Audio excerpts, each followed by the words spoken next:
in lungrel lungin zing norose Pathien in ring kai khom vering veram kapa ina natam taka uma a no chun kasher ding che wani in ta dingin mun simin ka fe ding ani chun in ta dinga mun ka hang sim chun hungkir no kata ka kuma lang ka che ka umna nang ni khom inum theina dingin ka fe na ding alam pui chun in rete ata thoman akoma lalpa I fe na ding chin kan re no anno alam pui ing tinam ring kan ta ata isu na kuma kai hi lampui le thu tak le shing na kani kai ma fe no chu tu khompa ko man thlong ngai na kai mi shri ni un la chu kapa khom in shri ta ding ba tu ta in thok chu ama in shri ta ama in mutabok ata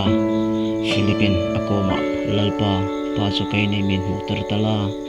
chung sun kan ta ding in hunate ata isu akoma Philip he chen ro he ikuma chung khom chini mila shri no tar mo tu khom ami mu chu pa mu ani pa chu min mu tar ro eng te ti a tiang ina kai pa a ko le pa kai ma ti in oi no ani in ku ma thu ka shel he kai phu form in ka shel na pa kai ma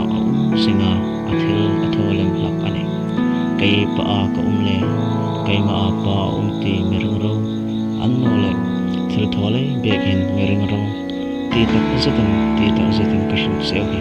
tu khamin merung chun thil ka tho hai he ama khamin tho ve ngate heng ne ka thil ro pui khami la tho pakate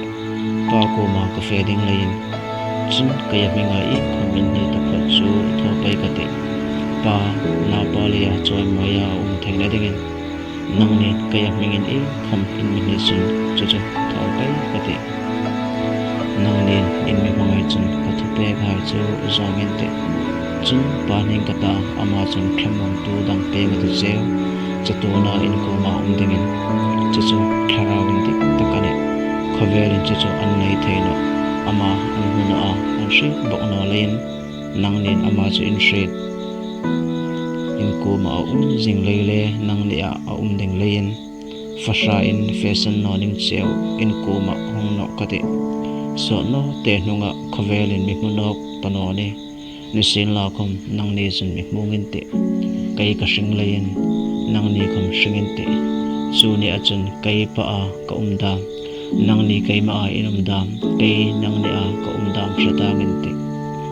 tu khom ka thu pek hai ne ya zom chu mi mangai tu ani tu khom ami mangai chu ka pa in mangai ate kai khomin ama chu mangai kate akoma in la rop kate ata chun Judah Iscariot no lem chun akoma lalpa kai ni kuma in larita khavel kuma in lar no ding chu ing dinga ata isun adana akoma min ami mangai chun ka thu zo mata kapa in ama chu mangai ata akoma hung kanta akoma jing kante tu khom ami mangai no chun ka thu azon no thu in shet hai hi kata anino pa amitir tu ta anilem in koma kalom sung hin he thu he kashu seo he chun thamung tu tharawin thi pa in kaminga ahung ter ding khan